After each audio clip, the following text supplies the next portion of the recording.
After the end of World War II, the world was split into two, East and West. This marked the beginning of the era called the Cold War.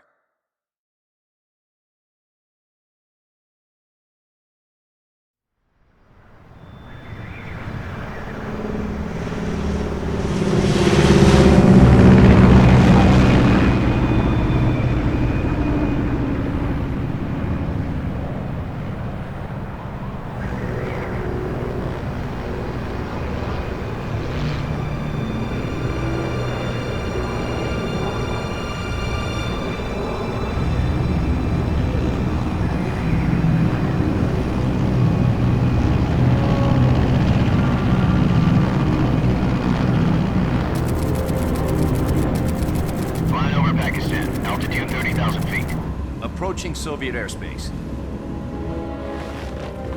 20 minutes to drop off. Commencing internal depressurization. Equipment check. Arm main parachute. All right. You ready to go? Drop zone still showing a high pressure mass. Cav okay. Good. We've got high visibility.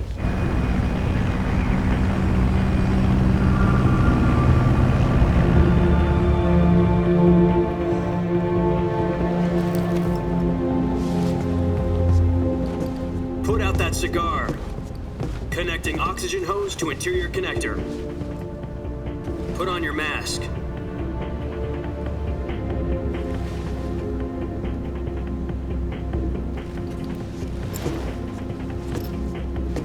Does this panty waste know what he's doing? Approaching release point. 10 minutes to drop off. Hey, are you deaf? He said put out the cigar and put on your mask.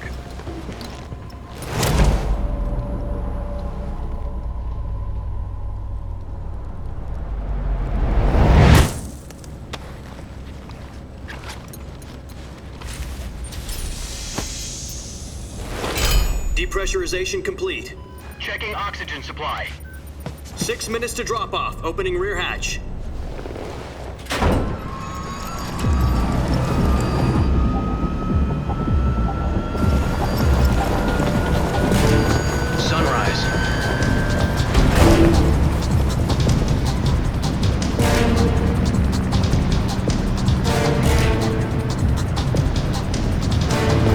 Temperature minus 46 degrees Celsius. 2 minutes to drop off. Stand up.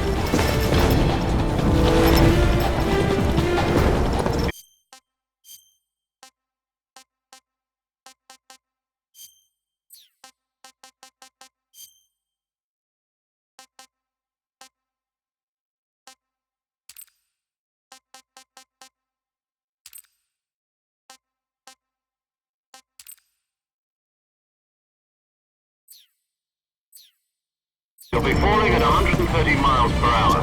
Try not to get...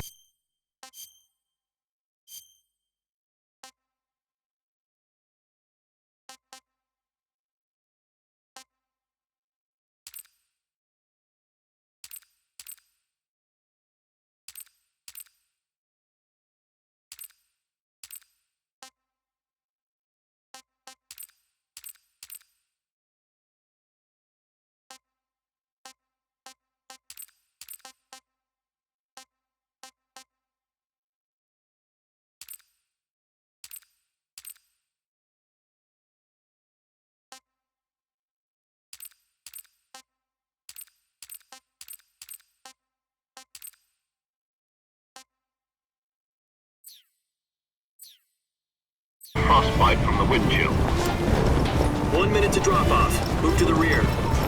Activate the air bottle. This is one for the history books. The world's first halo jump. 10 seconds to drop off. Stand by. Status okay. All green. Prepare for drop off. Countdown. 5, 4, 3, 2, 1. Spread your wings And fly. God be with you.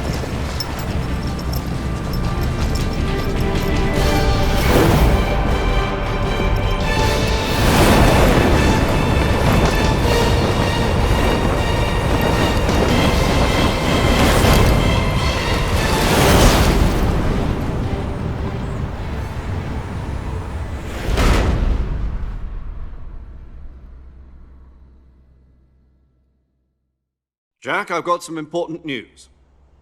The head of the CIA has finally given us the green light for the Virtuous mission. Virtual mission? No, the Virtuous mission. The future of our Fox unit depends on it. If it succeeds, we'll be officially organized into a unit. Virtuous mission?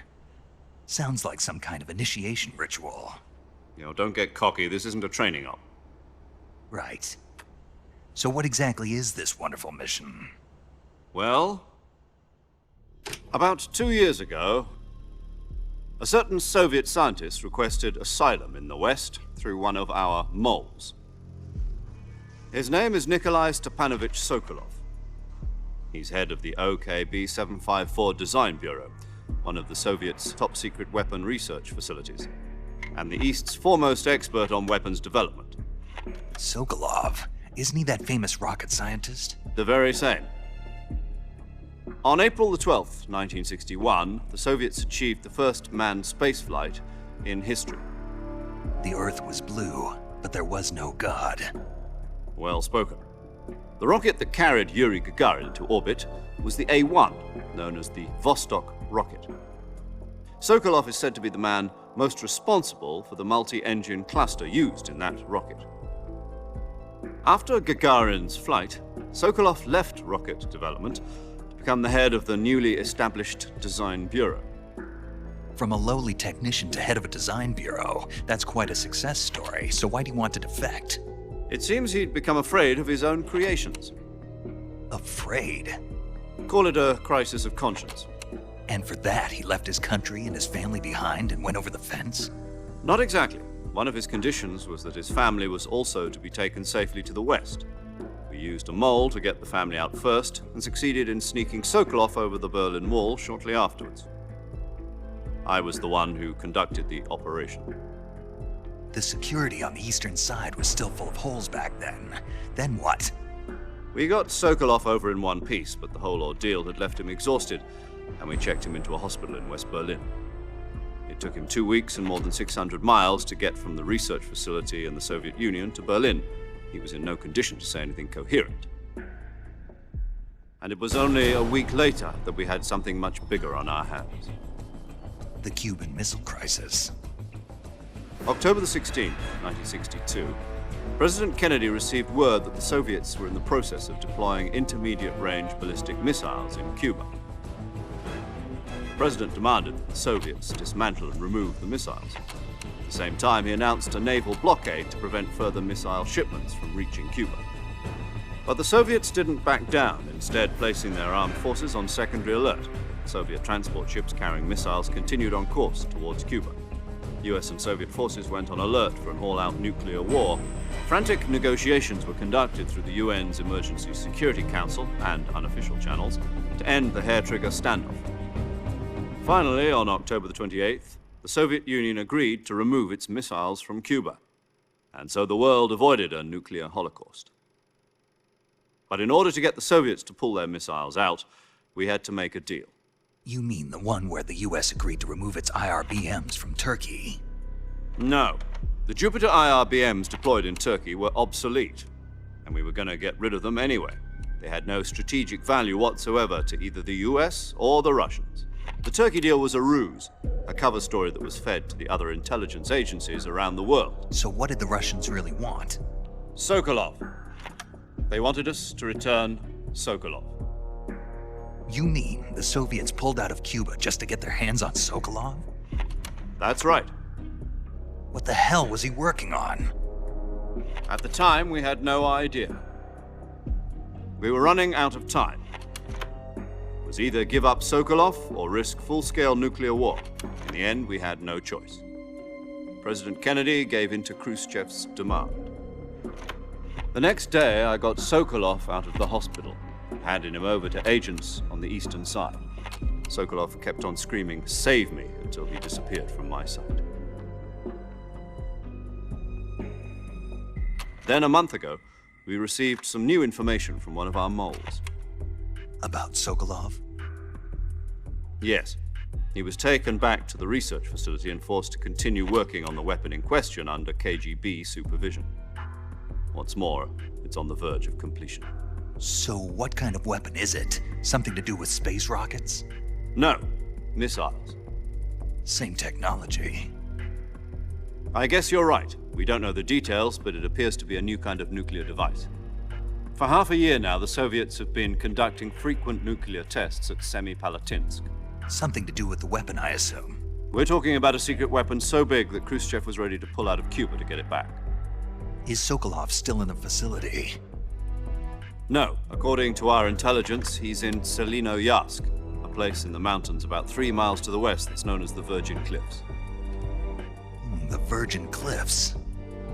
Nice name for a virtuous mission. They moved him there just recently. Why? Apparently, they're conducting a field test of the weapon, but it's our best chance to get him back. This mission would never have been possible if he was still in the research facility. This is our last chance. Sokolov must have known that too when he contacted us.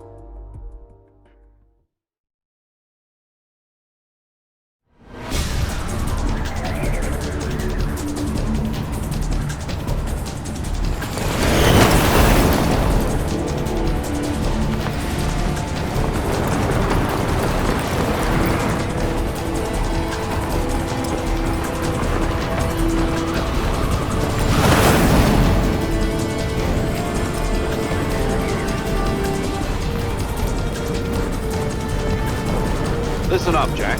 Your mission is to infiltrate Selinoyarsk in the Soviet mountains, ensure the safety of Sokolov, and bring him back to the west.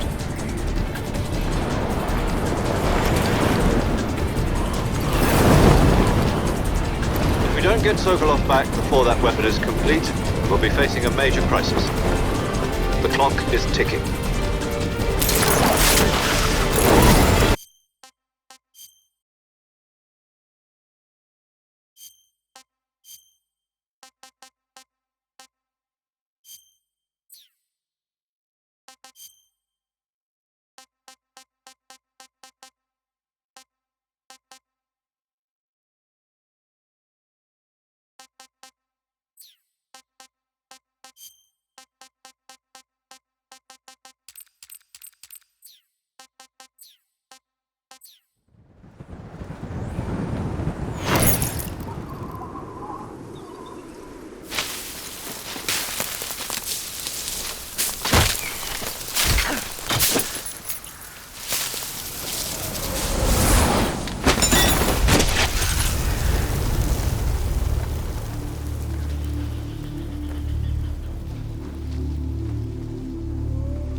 Do you copy?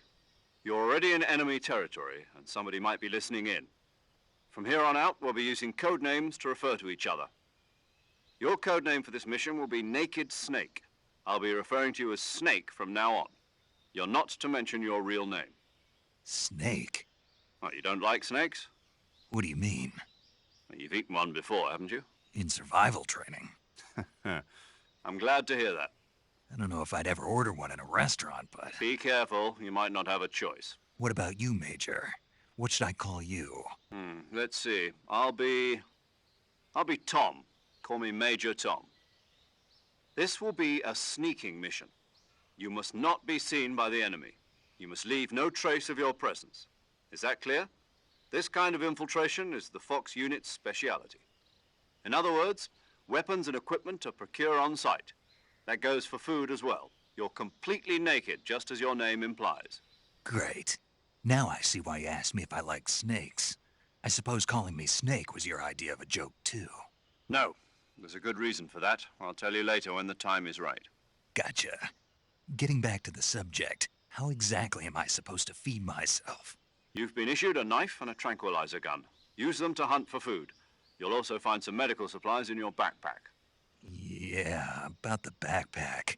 I lost it in a tree on the way down. I see. Well, you'd better go back and get it then. You know where it is? No problem. I can see it from here. It's stuck on a branch. To climb a tree, stand in front of a tree that's covered in ivy and press the action button. I'll be monitoring your progress over the radio. We can't risk violating Soviet airspace, but I'll be in the gunship. My frequency is 140.85. I'll give you a call if I need to talk to you. If you need to talk to me, use the send function. Okay, Snake, go get your backpack.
I see you've retrieved your backpack, Snake. To equip a weapon, it's necessary to take it out of your backpack. In the survival viewer, choose Weapon from the backpack. Your available weapons will be displayed in a list on the screen. From that list, choose the weapon you want to equip and press the Enter button. For other equipped items, just do the same thing from Item. Got it. Use the survival viewer backpack. Yep, that's right. Survival is fundamental to this mission. After you've been out in the field for a while, your stamina will start to drop. If your stamina gets too low, it'll affect your performance. You won't be able to shoot accurately, for example, and your wounds won't heal as smoothly. Keep an eye on your stamina so you don't run out. To recover lost stamina, you can hunt for local flora and fauna. You can use either your tranquilizer gun or your knife to hunt. My only weapon is a Mark 22 Hush Puppy tranquilizer gun? That's right. It's been fitted with its own suppressor. However, the suppressor will deteriorate every time you fire. Once its durability reaches 0, the noise suppression effect will be gone. So don't get too trigger-happy with it. The suppressor's durability is shown in the icon. Any weapons and equipment beyond what you're carrying now, you'll have to find as you go. I have to find my own weapons and equipment? Whose crazy idea was this anyway? Solo covert actions are standard Fox operating procedure. You can't leave any traces of your presence. No weapons, equipment, footprints, sweat, or bodily wastes. The same goes for bullets and cartridges, too. Your presence in enemy territory is already a violation of international conventions of warfare. There aren't supposed to be any American soldiers in Russia. It could spark an international incident.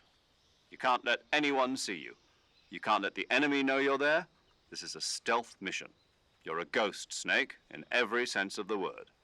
And there'll be no rescue if you're captured. The military and US government will deny any involvement in the affair. Then I'll just have to take care of myself, huh? I'm afraid so. You've been given a fake death pill for that purpose. SIS guidelines stipulate that soldiers on covert ops like this one be issued a potassium cyanide capsule. Tape it to your body so you can take it when you need to. How generous of you. Use it if you're taken prisoner by the enemy. It'll send you into a state of false death for a short time. Fooling them into thinking that I'm really dead. So how do I come back to life? Just take the revival pill. You mean that thing they put in my tooth before the mission? That's the one. But be careful. If you remain in a state of false death for too long, nothing will be able to bring you back. Remember that. I'll keep it in mind. You said this was a solo mission, right? Right. I guess that means I can't count on any reinforcements. Correct. The mission rests entirely in your hands. A real one-man army. Relax. There's a support team ready to back you up over the radio. Who? I'll introduce them to you. This time, survival is of utmost importance. The first member of the support team will be in charge of monitoring your physical condition, acting as a medic, so to speak, as well as recording your mission data. She's a member of Fox as well, and she's here on the gunship with me. She. Hello, Snake. I'm paramedic. Nice to meet you. Paramedic. As in a medic who comes in by parachute. Aren't you going to tell me your real name? Are you going to tell me yours, Mr. Snake? My name, huh? It's John Doe. And they call you Jack for short. You're a regular Captain Nemo. A name means nothing on the battlefield. After a week, no one has a name. What's your name? Jane Doe. Very funny. I wasn't joking, but I'll tell you my name only if you manage to make it back alive. My frequency is 145.73. She's also in charge of recording your mission data. Whenever you want to save, send a message over the reserved save frequency, 140.96. So saving lets me record my mission data. That's right. It also records the state of your health. Good to know. There's one more person I want to introduce you to, Snake. Huh? Speaking of snakes, you remember the boss, don't you? A legendary soldier and your mentor. Actually, it was the boss that got the DCI's authorization in the first place. She's going to be serving as Fox's mission advisor. The boss is? She also helped me plan this mission. She and I were at SAS together. Jack, is that you? How many years has it been? Boss? That's right. It's me. Talk to me. Let me hear your voice. It's been 5 years, 72 days, and 18 hours. You've lost weight. You can tell just by the sound of my voice. Of course I can. I know all about you. Really? Well, I don't know anything about you. What's that supposed to mean? Why'd you disappear on me all of a sudden? I was on a top-secret mission. You didn't need me anymore. But there were still so many things I wanted you to teach me. No, I taught you everything you needed to know about fighting techniques. I taught you all I could. The rest you needed to learn on your own. Techniques, sure. But what about how to think like a soldier? How to think like a soldier? I can't teach you that.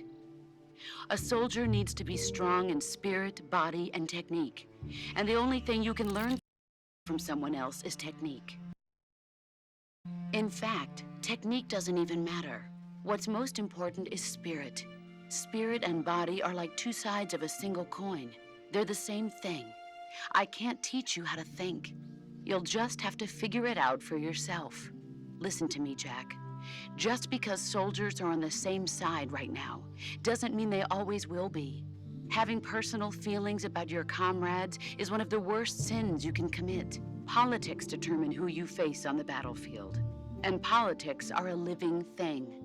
They change along with the times. Yesterday's good might be tomorrow's evil. Is that why you abandoned me? No, it had nothing to do with you. I already told you, Jack. I was on a top-secret mission. A soldier has to follow whatever orders he's given. It's not his place to question why. But you're looking for a reason to fight. You're a natural-born fighter, but you're not quite a soldier. A soldier is a political tool, nothing more. That's doubly true if he's a career soldier. Right and wrong have no place in his mission. He has no enemies and no friends. Only the mission. You follow the orders you're given. That's what being a soldier is. I do whatever I have to get the job done. I don't think about politics. That's not the same thing. Sooner or later, your conscience is going to bother you.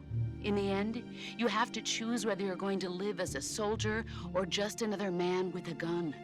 There's a saying in the Orient, loyalty to the end. Do you know what it means? Being patriotic. It means devoting yourself to your country. I follow the president and the top brass. I'm ready to die for them if necessary. The president and the top brass won't be there forever. Once their terms are up, others will take their place. I follow the will of the leader, no matter who's in charge.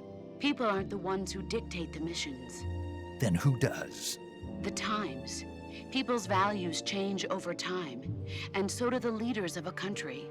So there's no such thing as an enemy in absolute terms. The enemies we fight are only enemies in relative terms, constantly changing with the times. As long as we have loyalty to the end, there's no point in believing in anything, even in those we love. And that's the way a soldier's supposed to think? The only thing we can believe in with absolute certainty is the mission, Jack. All right, but do me a favor. What is it? Call me Snake. Snake. Oh, right. Your code name is Snake. It suits you well. That's right. The legendary unit that the boss put together during World War II was a snake. The Cobra unit, a group of heroes that brought the war to an end and saved the world. As long as you've got a legendary hero backing you up, you'll be fine. Isn't that right, Snake? Yeah, I can't think of anyone else I'd rather have with me. Oh, and one more thing, boss. Yes? It's good to hear your voice again. Same here. After all, who knows if either of us will make it out alive? Snake, you are always best at urban warfare and infiltrating buildings. But this is the jungle. Survival is going to be key. Those CQC techniques I taught you are sure to come in handy. CQC? Close quarters combat, huh? I've been in the Green Berets for the past few years. I'm probably pretty rusty. Not to worry. I'll be here to help you remember. After all, this is your first actual survival mission. I'll be supporting you over the radio. Where are you, boss? Next to the Major? The boss is communicating with us by radio from aboard a Permit-class submarine in the Arctic Ocean. My frequency is 141.80. Call me if you need my advice on battle techniques. Gotcha. Your mission is to retrieve Dr. Sokolov. Dr. Sokolov is being held in an abandoned factory located to the north of your current position. Avoid heavy combat. Snake, try to remember some of the basics of CQC.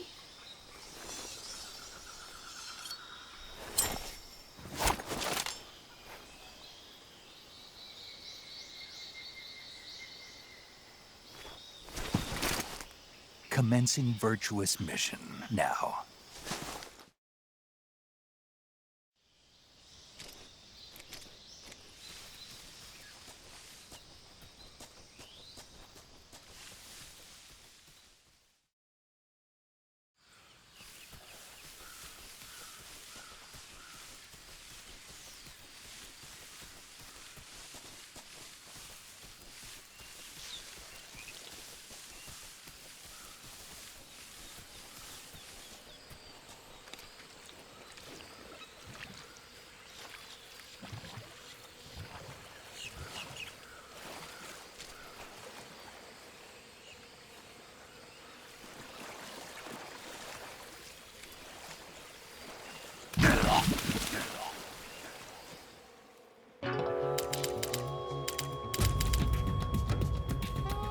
It can't be. Snake?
Major, I've spotted 2 enemy soldiers.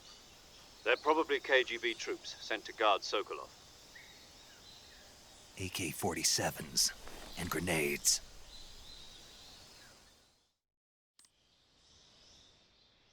Snake, your presence in Soviet territory is already a violation of international law. We can't let the Kremlin find out that the CIA and the American government are involved. Contact with the enemy is strictly prohibited.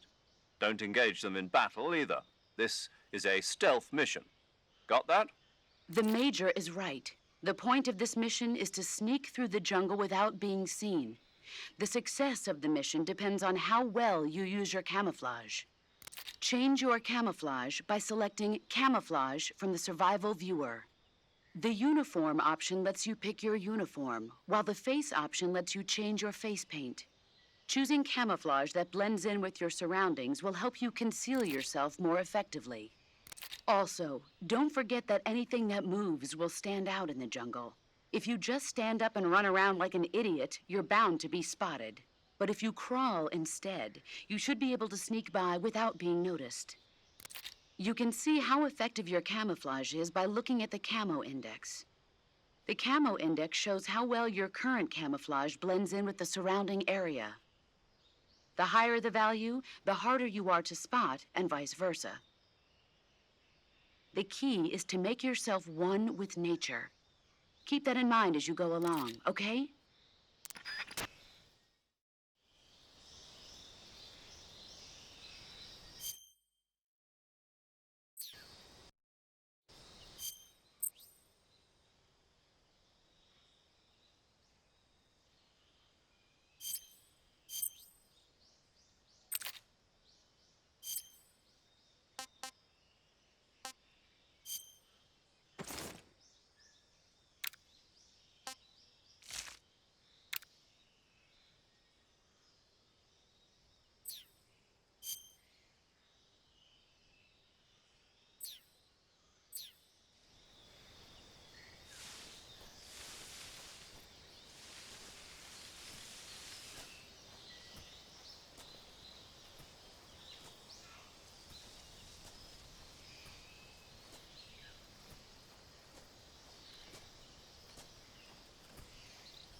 What the?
I think I saw something.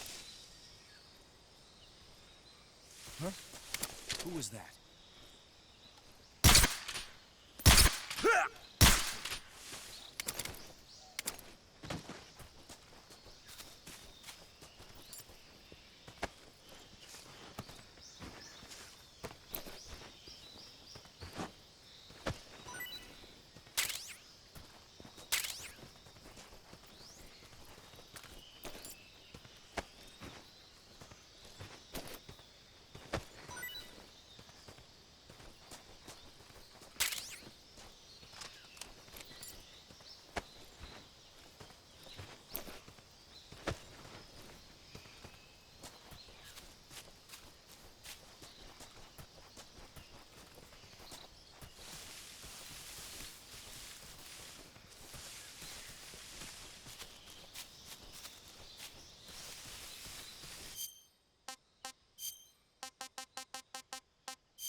think I saw something. Huh?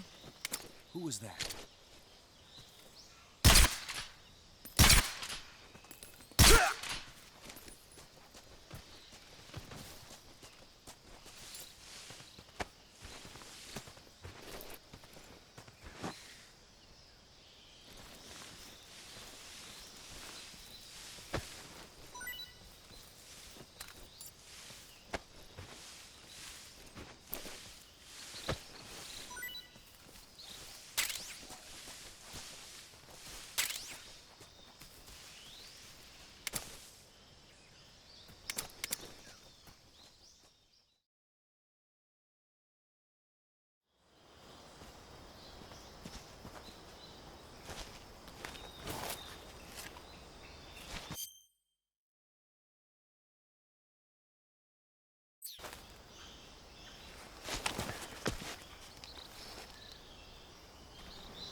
Who was that?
Saving the game, Snake?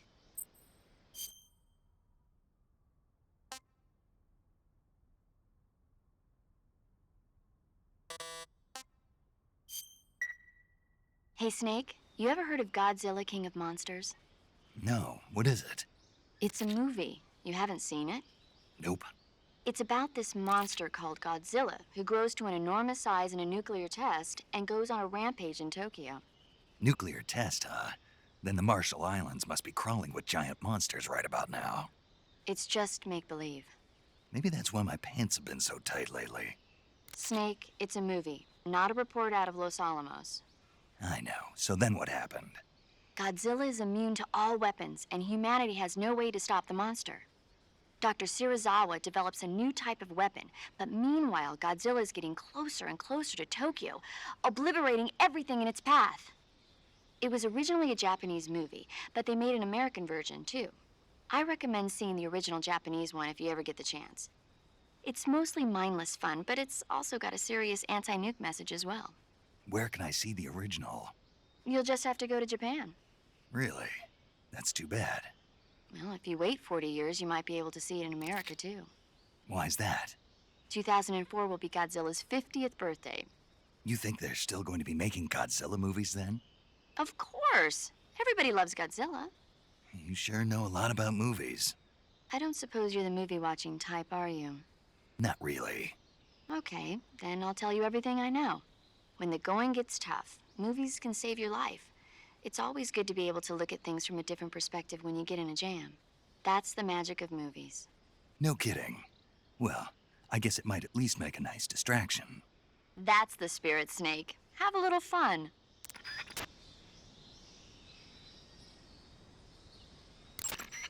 Do you want to save?